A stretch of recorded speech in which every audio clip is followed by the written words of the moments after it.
नमस्कार. आज मी एक रानभाजी करत आहे. हिचं नाव आहे शेंदोडी. हिला कुणी काचरीही म्हणतात, शेंदडीही म्हणतात. ही रानभाजी आहे. ही वेलावर उगवते आणि हिची चव आंबट अशी असते. यासाठी मी कुकरमध्ये 1 ग्लास पाणी टाकले आणि ह्या चवळी टाकलेल्या आहेत. 2-3 मूठ अंदाजे ह्या चवळी घालायच्या आहेत. यामध्ये 2 शिट्ट्या घ्यायच्या आहेत. जास्त शिजवायची नाही चवळी.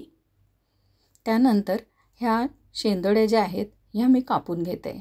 याच्यातच मी थोडं लोणचं पण करणार आहे. त्यामुळे अर्ध्या याची मी भाजी दाखवत आहे आणि बाकीच्या लोणच्यासाठी ठेवत आहे.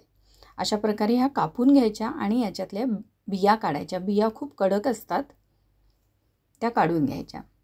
ह्या भाजीमध्ये, ही रानभाजी आहे, यामध्ये खनिजे, प्रथिने भरपूर प्रमाणात असतात आणि ही हिरव्या रंगाची दिवाळीत येते आणि जानेवारी-फेब्रुवारीमध्ये अशा रंगाची ही भाजी येते. ही अजिबात कडू लागत नाही. हिची चव आंबट असते. हिच्या बिया लवकर निघत नाहीत, म्हणून मी इथे थोडं पाणी टाकून धुवून घेत आहे. चवळी शिजत आहे तोपर्यंत भाजीची तयारी करू. इथे मी जिरं, लसूण, धणा पावडर, खोबरं, दाण्याचं कूट थोडं जास्त घेतलं आहे, खोबरं थोडं कमी घेतलं आहे, तिखट, हळद हे घेतलेलं आहे. हे सर्व एकत्र वाटून घेणार आहे.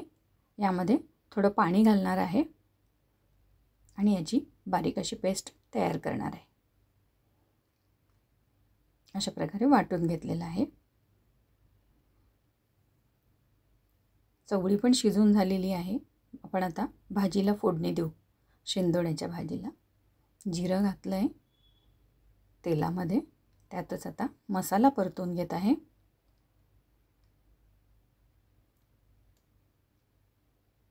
मसाला थोडा परतून घेऊ. परतवताना हा कोरडा व्हायला लागतो. यामध्ये हे चिरलेल्या शेंदोड्या टाकत आहे आणि चवळीचं जे पाणी आहे तेच यामध्ये टाकते आणि शिजवून घेत आहे. याचं साल थोडं कडक असतं, त्यामुळे यांना कुकरला शिजवायचं आहे. थोडं मीठ घातलं आहे. चवळीचंच पाणी वापरलेलं आहे मी. हे कुकरला झाकण लावते आणि फक्त 1 शिट्टी घ्यायची आपल्याला याची. एका शिट्टीमध्ये शिजते ही भाजी. कुकर थंड झाला आहे. भाजी शिजली आहे. यामध्येच मी आता शिजवलेल्या चवळी घातल्या आहेत. दोन्ही भाज्या शिजलेल्या असल्यामुळे आता जास्त उकळवायच्या नाही. 1 उकळी झाल्याबरोबर गॅस बंद करायचा. अशा प्रकारे शेंदोड्याची भाजी तयार झाली. आता बाकीच्या शेंदोड्यांचं मी लोणचं करणार आहे. हे लोणचं असं टिकणारं नाही आहे. 2-4 दिवस आपण फ्रीजमध्ये ठेवून खाऊ शकतो. यासाठी मी ह्या वाफवून घेणार आहे. अशा प्रकारे पातेल्यात पाणी ठेवलं आणि वरती जाळीवर ठेवून ह्या 10 ते 15 मिनिट वाफवायचे आहेत. कारण याचं साल खूप कडक असतं, म्हणून जास्त वेळ वाफवून घ्यायचे आहेत. वाफवते तोपर्यंत मी मसाला दाखवते. बडीशोप घेतली आहे, मोहरीची डाळ आहे, राईची डाळ, हिंग, धणा पावडर, लसूण, तिखट, हळद, थोडीशी साखर आहे आणि थोडंसं मीठ. हे सर्व मिक्सरमध्ये जरा जाडसर कुटून घेणार आहोत. एकीकडे ह्या वाफायला ठेवलेल्या आहेत. कमी गॅस केलेला आहे. तोपर्यंत हे सर्व मी मिश्रण मिक्सरमधनं काढत आहे.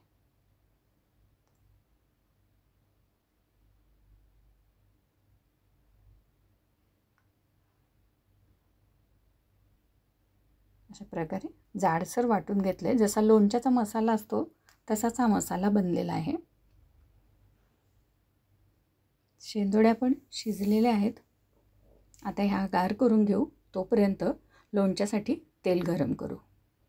तेल गरम झालं आहे. त्यामध्ये लसणाची 1 पाकळी टाकून बघितली. आता हा मसाला यामध्ये आपल्या आवडीप्रमाणे कमी जास्त करू शकतो. थोडा टाकला तरीही चालेल. मसाला जास्त आवडत असेल तर जास्त टाकला तरी चालेल. आता ह्या गार झाल्यानंतर अशा प्रकारे साल काढून घेतलेला आहे मी. सालासहितही ठेवल्या तरी चालणार आहेत. अशी सालासहित आहे ती पण चालेल. याचे बारीक काप करून घेऊ किंवा मोठे तुकडे ठेवले तरी चालेल. अशा प्रकारे गार झाल्यानंतर मी सगळ्या चिरून घेतलेल्या आहे. तोपर्यंत लोणच्याचा मसालाही गार झाला. हे सर्व एक एकत्र करून घेत आहे व्यवस्थित. अशा प्रकारे शेंदोड्याचं लोणचं तयार झालं आहे. रेसिपी आवडल्यास लाईक आणि शेअर करा आणि सबस्क्राईब नक्की करा. धन्यवाद.